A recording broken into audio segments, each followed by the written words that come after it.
સ્વામિનારાયણ અરે તારીખ આજે 27 જાન્યુઆરી 2025 બરાબર.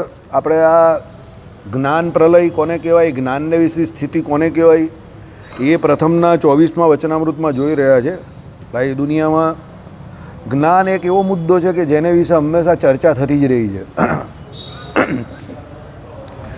જ્ઞાનના વિષયો બધા અલગ અલગ છે અને લોકો પોતપોતાના હિસાબે પોતાને જે કોઈ વિષય હોય અને એનું જ્ઞાન થાય કે જે એની સાપેક્ષમાં આવે, સમજો તો એને જે જ્ઞાન સમજે છે. બરાબર. રૂપિયા કમાવાથી માંડીને બધા વિષયના અલગ અલગ જ્ઞાન રહેલા છે, પણ શાસ્ત્ર કોને જ્ઞાન કહી છે તે સમજો.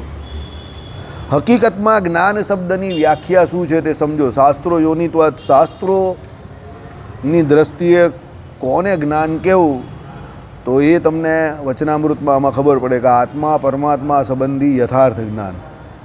એટલે આત્મા પરમાત્મા સંબંધી જે જ્ઞાન નથી તે બીજું જે કોઈ જ્ઞાન જે છે તે જ્ઞાનથી બહુ તો તમને આ લોકમાં કોઈ સિદ્ધિ મળે, બાકી એનાથી વિશેષ કોઈ પ્રાપ્તિ નથી. એટલે એ તો છેલ્લે બંધનને કરનારું થાય. એટલે એ જ્ઞાન રિયાલિટીમાં તમે કે વાસ્તવિકતામાં જોવા જાઓ તો એ જ્ઞાન નથી પણ અજ્ઞાન છે, કારણ કે એના દ્વારા બંધન થાય છે. જ્ઞાન દ્વારા કોઈ દિવસ બંધન ન થવું જોઈએ. જ્ઞાન તમને બંધનમાંથી મુક્તિ આપે તો જ એ જ્ઞાન. આત્મા પરમાત્મા સંબંધી જ્ઞાન એવું છે કે જે તમને બંધનમાંથી મુક્તિ આપે છે. એટલે એ જ્ઞાન બહુ કામનું છે. પણ એ જ્ઞાન પણ કેવું? યથાર્થ, એટલે જેવું છે તેવું. બરાબર. એના સાક્ષાત્કાર રૂપી જે આપણે જોયું એ પ્રમાણે ભગવાને કહ્યું કે ભાઈ, જેને જેટલું જ્ઞાન કોના દ્વારા થાય તો ભગવાનની મૂર્તિ જે છે એની અખંડ જે સ્મૃતિ રાખે એને જ્ઞાન થાય. અને એટલો જ એને પ્રણવ અને નાદ પણ સંભળાય. બરાબર. એટલે ભગવાનની મૂર્તિનું જેને અનુસંધાન હોય એટલો એને પછી ધીરે ધીરે ભગવાનનો નિશ્ચયને મહિમા સમજાય છે. એટલા એના ભૂંડા ઘાટ બંધ થઈ જાય છે. ત્યારે ભગવાનનો યથાર્થ નિશ્ચય થાય છે અને યથાર્થ મહિમા સમજાય છે ત્યારે તેને ભૂંડા ઘાટ માત્ર તરી જાય છે. પછી આખું લીંબીનું ચીરીવાળું ઉદાહરણ છે. એટલે આપણે જ્યાં સુધી ભૂંડા ઘાટ થાય છે ત્યાં સુધી હજુ પણ ભગવાનનો નિશ્ચય આપણે પરિપૂર્ણ નથી. એટલે જેને નિશ્ચય ભગવાનનો પરિપૂર્ણ હોય એને ભૂંડા ઘાટ થાય નહીં. બરાબર. હવે તમે કહો ભૂંડા ઘાટ નહીં થાય તો ભૂંડી ક્રિયા. હવે ભાઈ, એને ભૂંડા ઘાટ નહીં થતા તો ભૂંડી ક્રિયા કાથી કરવાનો, સમજો. બરાબર. કારણ કે ક્રિયા તો કોણ કરે? જેને ભૂંડા ઘાટ થતા હોય એ ભૂંડી ક્રિયા કરે. પણ જે ભૂંડા ઘાટ જ નહીં થતા હોય તો એ ભૂંડી ક્રિયા કાથી કરવાનો. એટલે આપણે જ્યાં સુધી ભૂંડા ઘાટ થાય છે, ભૂંડા કર્મ કરીએ છીએ, ત્યાં સુધી આપણે ભગવાનનો જોઈએ એવો નિશ્ચય નથી.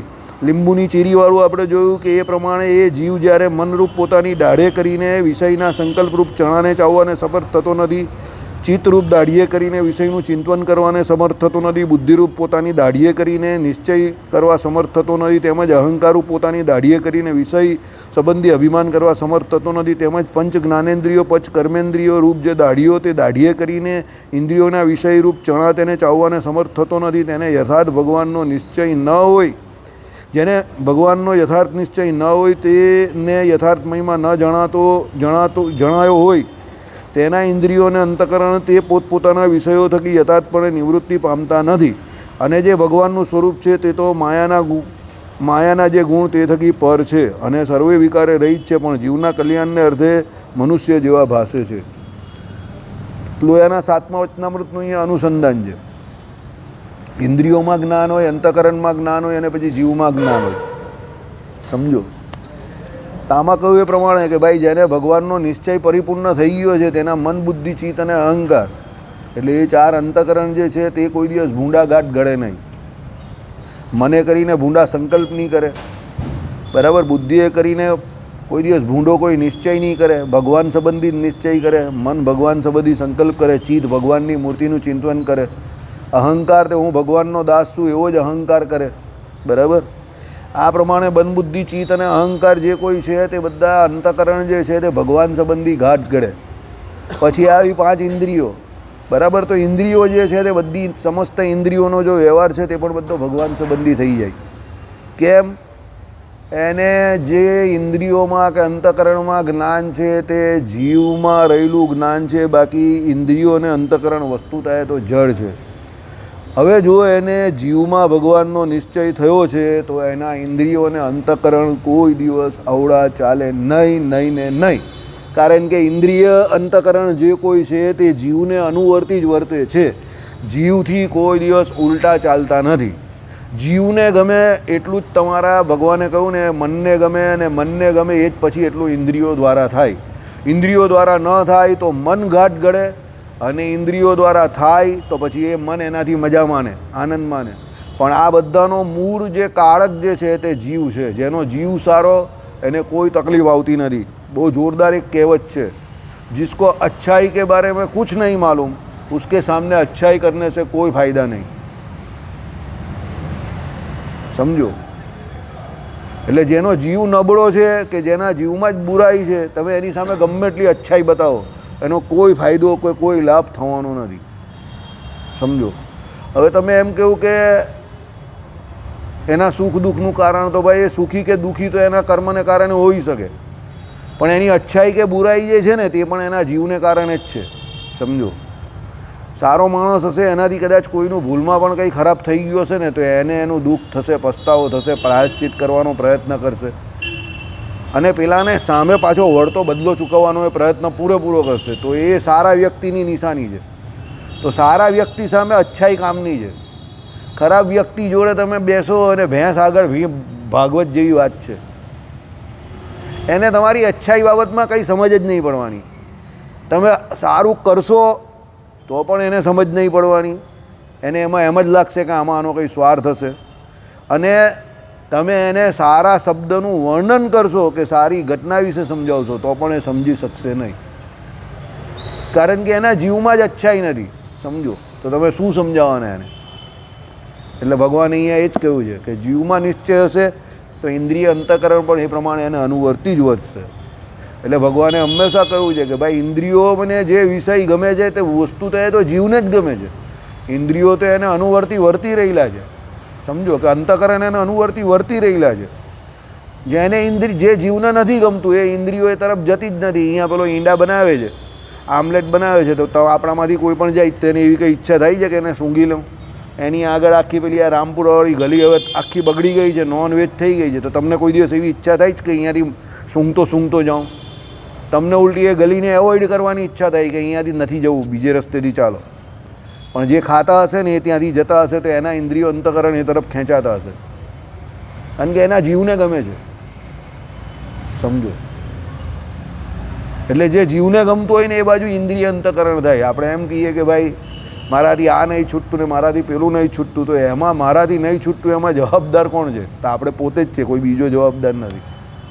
બરાબર? એટલે હંમેશા વાંક પોતાનો કાઢવો, બીજાનો વાંક કાઢવો નહીં. ભગવાન કહે ને ઇન્દ્રિયો અંતઃકરણનો વાંક કાઢવાની કોઈ જરૂર નથી. સમજો? કારણ કે અંતઃકરણમાં પણ એ પ્રમાણે એનું ગાફેલપણું રહેલું છે કે ભગવાન મળેલા જ તો ભજન કરવું પડે. ઇન્દ્રિયો જે છે તે પણ બાહ્ય વિષય ગ્રહણ કરે છે, પણ એ કેવા ગ્રહણ કરે છે? તમને ગમે એ જ કરે છે ને. તમને એ દુર્ગંધ નહીં ગમતી હોય તો હું કાયમ નાક બંધ કરીને જ ગાડી ચલાવું છું. એટલા વિસ્તારમાં જલ્દી કાઢવાનો જ પ્રયત્ન કરું, કારણ કે એમ નથી ગમતું જીવમાં. ધરમસિંહ ભગત મારી આગળ પાછળ જ હોય, પછી પેલી મસ્જિદમાં જઈને નમાજ પડીએ ને પછી જઈએ આગળ. બરાબર? ધરમસિંહ આરતી થાય ને ત્યાં ધરમસિંહ ભગતને કેવું કાયમ એમ કોઈ અહીંયા આરતી થાય જ છે. આ લોકો થોડા આરતી કરે, એક દિવસ તો ઊભા બી રહ્યા, પેલા લોકો નમાજ પઢો, હું ચાલો અંદર જઈએ. કે તમે યાર ખરા માણસ, અહીંયા થોડું જવાનું હોય. એ નહીં જવાય, ચાલો તો હું પચાય. એ ખાલી મને ઊભા રાખો તો. બરાબર? હું ને ધરમસિંહ ભગત બી, ધરમસિંહ ભગત કંઈ ખરો માણસ એમ કંઈ હાલો અહીંયા ઊભી રાખે જ. મને એમ કે હકીકતમાં મંદિર હતો, મસ્જિદ બી ગયા તો. બરાબર? હવે એમાં જીવનો સ્વભાવ છે. હરિભગત કોઈની બી હરી કરવાની હોય તો મને પહેલેથી મજા આવે જરા. ધરમસિંહ વખત હસિયા જ કરે, રસ્તામાં ચાલતા ચાલો મસ્જિદની પાસે લઈ ગયો, ચપ્પલ બપ્પલ બી કાઢવાના ચક્કરમાં ટોપીવાળા દેખાય છે. ચાલો, એટલે આ જીવનું લક્ષણ છે. સમજ પડી ગઈ? આવી વાત છે. એટલે ઇન્દ્રિયો અંતઃકરણ તે પોતપોતાના વિષય થકી યથાર્થપણે નિવૃત્તિ પામતા નથી. અને જે ભગવાનનું સ્વરૂપ છે તે તો માયા અને માયાના જે ગુણ તે થકી પર છે. હવે જો પલટી મારી, હવે ભગવાનના સ્વરૂપની વાત કરી. અત્યાર સુધી આપણી વાત ચાલતી હતી, આત્માની વાત ચાલતી હતી. હવે પરમાત્માની વાત આવે છે. સમજો? એટલે હું અટકી ગયો. ભગવાનનું સ્વરૂપ કેવું છે? માયા અને માયાના ગુણ થકી પર છે, અને સર્વે વિકારે રહિત છે, પણ બીજા જીવના કલ્યાણ અર્થે મનુષ્ય જેવા ભાસે છે. હવે ભગવાન આપણા માટે આપણા જેવા થઈને આવે છે. સમજો? ભગવાન પોતાનું ભગવાનપણું લઈને અને સિદ્ધ કરવા માટે જ બધું આવે ને, તો આપણે ભગવાનને કોઈ દિવસ પામી જ ન શકીએ. આ બીજી વસ્તુ બતાવે છે. જ્યારે કોઈ પીએચડી થયેલો વ્યક્તિ હોય ને સામે સ્ટુડન્ટ નાની કક્ષાના હોય તો એના પીએચડીની લેવલથી પેલા લોકોને ભણાવવાના નથી, પણ પેલાના લેવલ પર જઈને પછી એ લોકોને શીખવાડવાનું છે. બરાબર? 11-12 ધોરણમાં આ ખાસ પ્રોબ્લેમ થાય, સાયન્સમાં ખાસ કરીને. 11-12 સાયન્સના છોકરાઓને ભણાવવાલા બધા એવા બ્રિલિયન્ટ માણસ હોય ને, હવે એને આવડતું બધું હોય પણ કેવી રીતે ભણાવવું એ નહીં આવડતું હોય. હવે એ બધાને એના જેવા જ સમજતો હોય. અરે ભાઈ, જે આવેલા તે 10મું માંડ હમણાં પાસ કરીને 11-12માં આવેલા છે, તો તારે એના લેવલ પર પહોંચવાનું છે. એ બધા થોડા તારા લેવલ પર પહોંચવાના છે. બધા માસ્તર આ ભૂલ કરે. તરત સમજ પડી ગઈ ને, મેથ્સમાં પેલો કરે ને, આ તો બહુ ઇઝી, સમજ પડી ગઈ ને, સમજ પડી ગઈ ને, હવે ઘરેથી આટલું કરી લાવજો. અરે હું સમજ પડી ગઈ, સમજ પડતી હતી તો અહીંયા થોડો આવતે. સમજો, એને બધી એટલું સરળ હોય ને સમજ પડે તો એ તારી પાસે અહીંયા ટ્યુશન માટે શું કામ આવે? બરાબર? બધા માસ્તર આ ભૂલ કરી, 1-2 દાખલા કર્યા પછી કઈ સમજ પડી ગઈ ને, બહુ ઇઝી, બહુ ઇઝી, એમ જ ગીત ગાયા કરે. કેમ? એને એની જવાબદારીથી બચવું હોય એટલે. સમજો, ફિઝિક્સમાં પણ એવું જ હોય, થિયરીમાં સમજ નહીં પડે ને તો બી પેલો કંઈ સમજ પડી ગઈ ને, સમજ પડી ગઈ ને, હું સમજ પડી ગઈ. એટલું બધું સરળ હોય તો પછી છોકરાઓને કંઈ તકલીફ જ નહીં હોય ને. એપ્લાય મેથ્સ હોય ફિઝિક્સમાં બાજુ, વચ્ચે વચ્ચે પેલી થિયરી ચાલતી હોય એમાં બધું વચ્ચે ગણિત આવી જાય. સમજો, ઇન્ટિગ્રેશન ને ડેરિવેશન આવી જાય પાછું વચ્ચે વચ્ચે. હવે ફિઝિક્સમાં મેથ્સ કાઢી આવી ગયું પણ આવી જાય. હવે તે કંઈક આ તો બહુ ઇઝી છે, મેથ્સના ચેપ્ટરમાં ચાલ્યું હશે એમ કરીને એ પેલો ભગાઈ જાય ને સીધું નીચે ઇક્વેશન જે હોય એ ફાઇનલ જવાબ જ આપી દે. વચ્ચેના સ્ટેપ બધા ખાઈ જાય. તમે વિચાર કરો કે અહીંયાથી અહીંયા કાઢી આવી ગયો. થાય ને એવું ઘણી વખત થયું હશે તમારી જોડે, મારી જોડે તો થયેલું. બરાબર? પણ હવે ત્યારે એણે એવું નહીં સમજવાનું કે ભાઈ સામેવાળા જે બેઠેલા જ તે બધાને બધું આવડે જ છે, એ લોકો મેથ્સના પીરિયડમાં બધું શીખેલા જ છે.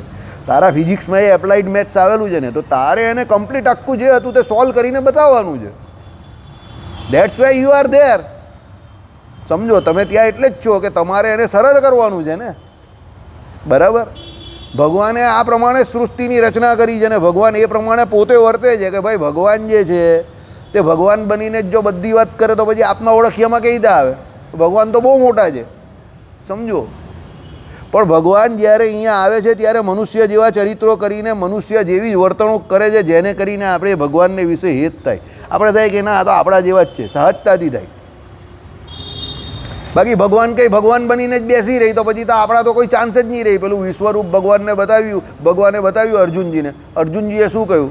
ભાઈ આ રૂપ કંઈ આપણે જોવામાં કંઈ મજા નથી આવતી, કંઈ આ મારી સામર્થ્ય નથી આનું. તે જ જોઈને એમ કહે કે આંખો મારી ચોંધિયાઈ જાય છે. એના કરતાં તમે જે ઓરિજિનલ મારા મિત્ર રૂપે હતા ને એ મનુષ્ય રૂપે જ બરાબર છો. તમે એમાં આવી જાઓ તો જ આનંદ આવશે. તો ભગવાન એ રૂપમાં આવી ગયા.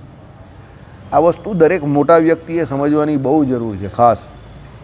ભાઈ તમે મોટા બનેલા છો, જે કોઈ હોય ઉંમરે કરીને, અનુભવે કરીને, જ્ઞાને કરીને, સત્તાએ કરીને તમે મોટા છો, બરાબર છે? તો તમારે તમારી મોટપ કેવી રીતે બતાવવાની જે સમજો. તો નાનામાં નાના માણસને જે પ્રમાણે મદદ થઈ શકે એની રીતે એ પ્રમાણે મદદ કરો. સમજો, જ્યાં એ અટકેલો છે ત્યાં એને મદદની જરૂર છે ને. વાસુદેવ ભગતનો ફોન આવી ગયો કદાચ.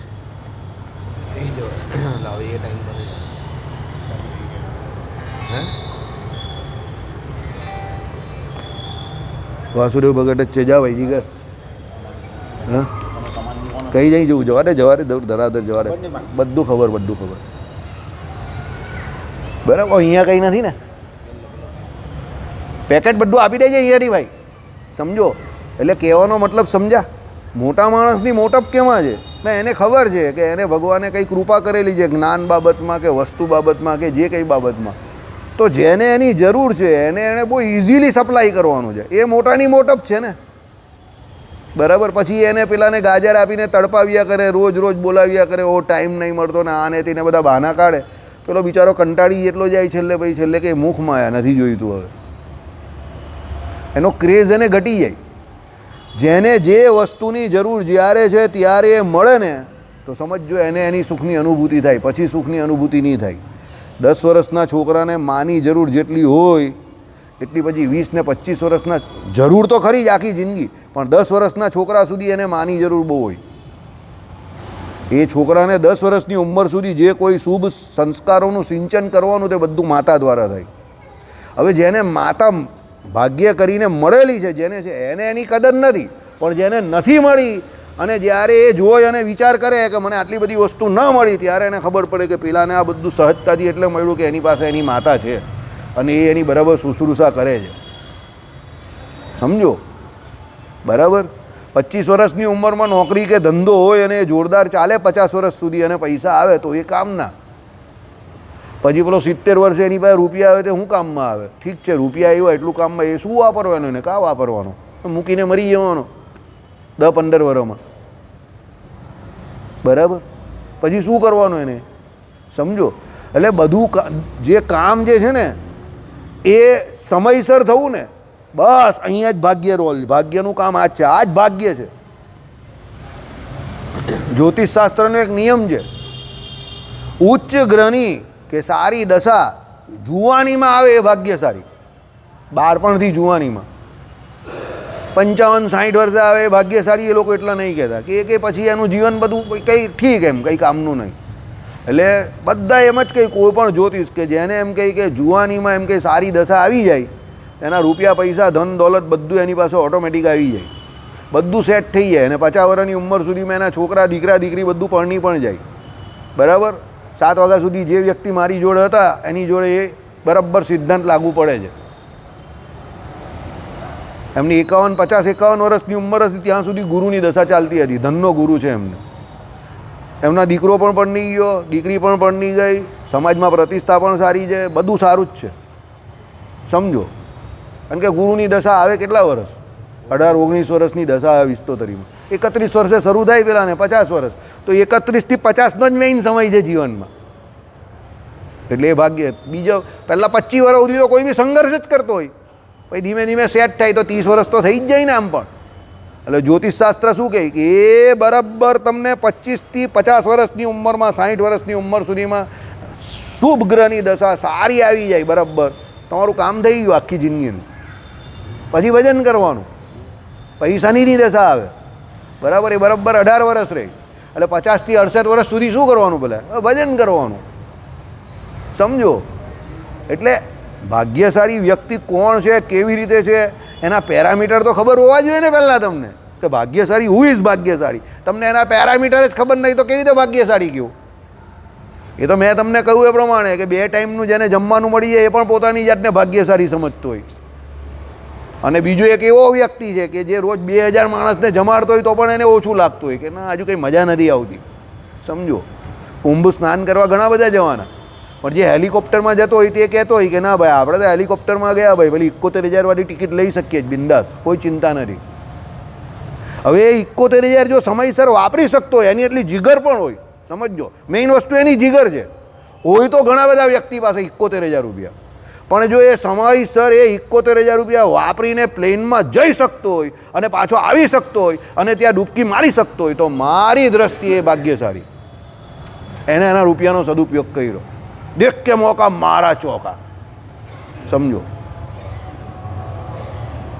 એક વસ્તુ નક્કી છે, કોઈ ઘરમાં બીમાર પડ જાવી એન્ડ હોસ્પિટલ જાવી એન્ડ ધેન લાખો રૂપિયો કા બિલ ભરિંગ એન્ડ દુઃખી થવિંગ પ્લસમાં, તો શું કરવાનો માણસ?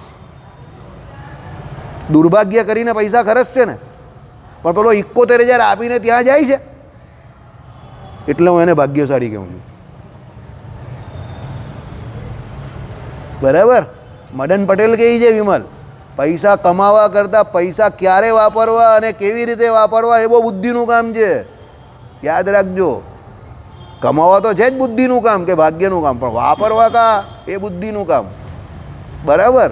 પછી રૂપિયા આવતા હોય ને જો પણ તો પણ તમને પેલું કહીને સંસ્કૃતમાં કહેવત છે એ પ્રમાણે કે રૂપિયા હોય અને સમયસર જો કોઈના ખર્ચા વાપરવામાં નહીં આવ્યા પછી એ રૂપિયા જય સ્વામિનારાયણ એ કંઈ કામના નથી.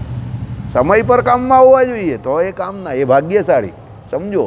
એટલે ભગવાન અહીંયા એ કહે છે કે ભાઈ મારે પણ તમને તમારા જેવા થઈને મારી જાતને સમજાવવાની છે. એટલે નાના માણસે મોટા નહીં થવાનું, મોટા માણસ નાના થાય છે. ભગવાન તો કેટલા મોટા છે, એની તો મોટાઈનો કોઈ મોટપનો કોઈ અંત જ નહીં આવતો, પણ ભગવાન આપણા માટે આપણા જેવા થાય છે, નોર્મલ. એટલે અહીંયા શું લખ્યું તે સાંભળો કે ભાઈ સર્વ વિકારે રહી જ છે પણ જીવના કલ્યાણે અર્થે મનુષ્ય જેવા ભાસે છે. બરાબર. તે ભગવાનને વિશે જે અલ્પમતીવાળા છે તે જેવા દોષ કલ્પે છે તે ભગવાનને વિશે તો એક દોષ પણ નથી, પણ કલ્પનારાની બુદ્ધિમાંથી એ દોષ કોઈ કાળે ટળવાના નથી. ભગવાન કેવા છે તો તમે જેવા ઈચ્છો તેવા છે. તમે ભગવાનને અનંત કલ્યાણકારી ગુણોવાળા સમજો તો ભગવાનમાં અનંત કલ્યાણકારી ગુણો રહેલા છે, એ તમારામાં 100% આવે, ગેરંટેડ આવે ને આવે જ. આજે નહીં ને કાલે, ને કાલે નહીં ને પરમ દિવસે. બરાબર. હમ બરસો સે આઈને કો સાફ કરતે રહે.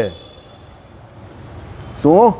हम बरसों से आईने को साफ करते रहे, 25 साल के बाद पता चला साली धूल तो अपने ही चेहरे पे थी. समझ पड़ी आनी बात? कही बहू ऊंची बात है. समझ पड़ी? हम बरसों से आईने को साफ करते रहे. युवानी में मानस अरीसो वो हसे ने 25 साल के बाद पता चला साली धूल तो अपने ही चेहरे पे थी. વાંક આપણો જ હોય. આપણે અરીસાને ઘસ ઘસ કરીએ એનાથી શું થાય? સમજો, આપણા ચહેરા પર જ ધૂળ લાગેલી હોય તો અરીસો શું કરવાનો બિચારો? બરાબર. એટલે આપણો ચહેરો સાફ કરવાની જરૂર છે. બરાબર. એટલે અહીંયા ભગવાન શું કહે છે? દોષ ભગવાનને વિશે એક પણ નથી, પણ આપણામાં રહેલા કામ, ક્રોધ, લોભ, મદ, મત્સર એને કારણે આપણે ભગવાનને વિશે શું કલ્પીએ છીએ? દોષ કલ્પીએ છે. એટલે આ તમને જે અત્યારે જે આ કહેવત કહી હતી એટલે કહી, અરીસો ન્યુટ્રલ છે માય ડિયર. તારા ચહેરા પર ધૂળ છે એટલે તને એવું લાગે છે કે અરીસા પર ધૂળ લાગેલી છે. એમ ભગવાન તો ન્યુટ્રલ છે, સમસ્ત કલ્યાણકારી ગુણવાળા છે, પણ આપણામાં રહેલા કામ, ક્રોધ, લોભ, મોહ, મદ, મત્સરને કારણે આપણે ભગવાન કેવા લાગે છે? એવા લાગે છે કે ભાઈ ભગવાને તો 16,108 રાણી કરી અને આપણે ભગવાન કહે કે બ્રહ્મચર્ય વ્રતનું પાલન કરવાનું. હા, વાહ વાહ, યશોદા કનંદ લાલા. હા, અરે ભાઈ, ભગવાન જોડે તું કા સરખામણી કરે છે? એ જ ભગવાન શરદ પૂનમની રાત્રે કેટલી બધી ગોપીઓ જોડે વૃંદાવનને વિશે મંદ મંદ જ્યારે વાયુ વાઈ રહ્યો હતો ત્યારે એકદમ એકલી શાંત રાત્રિએ ગોપીઓ જોડે રાસ રમણ, રાસ ક્રીડા કરતા હતા, તો પણ એમણે કામદેવને શું કરી નાખ્યો? પરાભવ પમાડી દીધો. સમજો. તો એ ભગવાન તો કેવા છે? યોગીઓના ઈશ્વર છે, સર્વ યોગીઓના ઈશ્વર, યોગેશ્વર છે. એ ભગવાન જેટલો નિષ્કામી તો અનંત કોટી બ્રહ્માંડમાં બીજો કોઈ નથી. તો પછી તું એ ભગવાનને વિશે દોષ પડશે કે ભાઈ એ 16,108 રાણી કરી. અરે અક્કલ સે ખુદા પહેચાન. બરાબર. ભગવાને 16,108 રાણી જે કંઈ કરી, આમાં પેલી 16,000 જે કોઈ આવેલી એ તો બધી મજબૂરી કા દૂસરાના મહાત્મા ગાંધી જેવું કામ હતું. એ તો પેલા નરકાસુરના કારાગૃહમાં પડેલી હતી એમને એમ બિચારીઓ, અને એને કોઈ નામ નિશાન મળે એવું નહીં હતું. આઈડેન્ટિટી, ઓળખાણ એ લોકોની બિચારીની ચાલી ગયેલી, એટલે ભગવાને એમની જોડે કૃપા કરીને લગ્ન કરેલા. સમજો, ભોગ ભોગવવા માટે લગ્ન ન કરેલા, નામ આપેલું પોતાનું કે ભાઈ દ્વારકાધીશના તમે પત્ની જો, આજથી તમને જગત દ્વારકાધીશના પત્ની તરીકે ઓળખશે. બરાબર. હવે પેલો કહે કે ભગવાન તો 16,108 રાણી કરે છે, ભગવાન રાસ રમવા જાય છે, તો પેલો નવરાત્રિએ પાછો રાસ રમવા જાય. અરે ભાઈ, તું ભગવાન જોડે તારી સરખામણી કા કરે છે? અને કરવી જોઈએ તો પછી તું એક કામ કર, તચલી આંગળીએ 8-10 ઈંટ ઉચકી નાખ. ભગવાને ગોવર્ધન ઉચકેલો, બોલ, એક ઈંટ ઉચકાઈ જાય આપણાથી? ભાઈ કનૈયા દાદી ઉચકાઈ જાય, આનું તો નામ પણ કનૈયો છે. ઉચકાઈ જાય એક ઈંટ પણ આપણાથી એક ઈંટ પણ ઉચકાઈ નહીં, તો એ તો ગોવર્ધન ઉચકી નાખેલો. એટલે ભગવાનના ચરિત્ર જોઈને કોઈ દિવસ અવગુણ ન પરટવો. એ ભગવાન છે ભાઈ, શ્રી કૃષ્ણ સાક્ષાત પરબ્રહ્મ. એટલે એ ભગવાન તો અનંત સ્ત્રીઓની સાથે રહીને, ભગવાને શું કહ્યું વચનામૃતમાં કે એ પ્રમાણે સ્ત્રીઓની સાથે રહીને બ્રહ્મચર્ય વ્રતનું પાલન કરવું ને, એ તો ફક્ત ને ફક્ત કોનું કામ છે? નારાયણનું કામ છે ભાઈ. નારાયણ સિવાય બીજા કોઈનું કામ નથી. બીજાએ તો દૂર રહેવાનું તો કામ થાય, એનું નજીકથી કામ ન થાય. એટલે એ ભગવાનનો અવગુણ ન પરટવાનો. ભગવાનમાં રહેલા સમસ્ત કલ્યાણકારી ચરિત્રો જે છે એમાં ગુણ જોવાનો છે કે ભાઈ ભગવાને આટલા બધા ચરિત્રો કર્યા તો પણ એ ભગવાન કેવા છે? તો નિત્ય નિર્દોષ છે. આવો ભગવાનને વિશે નિત્ય નિર્દોષતાનો ભાવ કેળવીએ આપણે, તો આપણે દિવસે દિવસે નિત્ય નિર્દોષ થઈએ. પણ આપણે આદત જ એવી છે ને, બધામાં અવગુણ જ જોવાના. બરાબર. ચાલો, એટલે શું કહ્યું કે પોતે અત્યંત કામી થઈ જાય. જો ભગવાનને કામી સમજે તો પોતે અત્યંત કામી થઈ જાય, ભગવાનને ક્રોધી સમજે તો પોતે અત્યંત ક્રોધી થઈ જાય, ભગવાનને લોભી સમજે. લોભી સમજનારા કોણ ખબર? ભગવાને પેલી આખી સુવર્ણની દ્વારકા બનાવેલી ને, કે એ તો સોનાની દ્વારકા બનાવીને બેઠેલા હતા. એ લોભી પણ હતા. ક્રોધી તો પેલો હતો જ ભગવાનનો, પેલો માસીનો છોકરો કોણ હતો? પેલો ફોઈનો કે શિશુપાલ હતો ને, એને બહુ ક્રોધ હતો ભગવાન પ્રત્યે. સત્રાજીત યાદવ હતો ને, એને લોભ હતો એને ભગવાનને વિશે ભગવાનને લોભી સમજતો હતો. એટલે મારી પાસે પેલો સ્વયંતક મણી માંગે જ ભગવાન. ભગવાન એને સેફટી માટે માંગતા હતા કે ભાઈ આ તારી પાસે સેફ નથી, કારણ કે તું એમ કહે કે એકલો રહેનારો માણસ. ભગવાન તો આખી સત્તા લઈને બેઠેલા હતા, એટલે તું દ્વારિકાની તિજોરીમાં જમા કરાવી દે, ભગવાન એને એમ કહેતા હતા. ભગવાનને પોતાને નહીં જોઈતો હતો, પણ હવે એ પોતે લોભી હતો એટલે એને ભગવાન કેવા દેખાયા? લોભી દેખાયા. યાદ રાખજો, સામાન્ય રીતે આપણે સામેવાળા વ્યક્તિને એવો જ જાણીએ છીએ જેવો આપણે હોઈએ. આપણી સૌથી મોટી ભૂલ જ અહીંયા હોય કે આપણે સામેવાળાને આપણા જેવો સમજીએ. ન્યુટ્રલ થઈ જવાનું એકદમ, ને એકદમ ધૈર્ય અને શાંત રાખવું, મગજ એકદમ શાંત. બધું જોયા કરવાનું શાંતિથી. પત્તા એટલા જલ્દી નહીં ખોલવાના, કોઈના વિશે બહુ જલ્દી ઓપિનિયન નહીં આપવાનો. ઉતાવળમાં ઓપિનિયન આપવાથી બહુ મોટી ભૂલ થઈ જાય. બરાબર? શાંત રહેવું, હંમેશા શાંત રહેવું. ચલો, પછી લોભી હોય તો લોભી થઈ જાય. ભગવાનને ઈર્ષાવાન સમજે તો પોતે ઈર્ષાવાળો થઈ જાય. બરાબર? ઈર્ષાવાન પણ સમજતા હતા લોકો ભગવાનને, તો ભાઈ આ કનૈયો ઈર્ષ્યા કરે છે. કેવી રીતે ખબર? ભગવાન જ્યારે લક્ષ્મીજીને પરણવા ગયેલા ને, હવે પત્ર કોણે મોકલેલો? લક્ષ્મીજીએ મોકલેલો ને, એટલે રૂક્ષ્મણીજી. હવે એટલે એમણે મોકલેલો ને, રૂક્ષ્મણીજીએ પત્ર મોકલેલો તો ભગવાન ગયેલા ને. ભગવાન કે એમને એમ દોડા ગયેલા કે રૂક્ષ્મણીજીએ પત્ર મોકલો અને ભગવાન ગયા. હવે રૂક્ષ્મણીજી જોડે પરણવાનું નક્કી કોનું થયેલું? શિશુપાલનું. અને બોલાવેલો એને કોણે? રૂક્ષ્મણીજીના ભાઈ પેલા રૂકમીએ. તો શિશુપાલને શું થયું કે આ કનૈયાને મારા પ્રત્યે ઈર્ષા છે, એટલે હું આને પરણવા આવ્યો તો મારો ખેલ બગાડવા માટે આવી ગયો. સમજો? કારણ કે એ એવો હતો એટલે એને ભગવાનને વિશે ઈર્ષા થઈ. હવે એને કાં કોણ સમજાવવા જાય? એને કાં ખબર છે કે આ તો અનાદિ પતિ પત્ની છે. બરાબર? લક્ષ્મીજી કોઈ દિવસ કોઈ બીજાના પત્ની થયા જ નથી.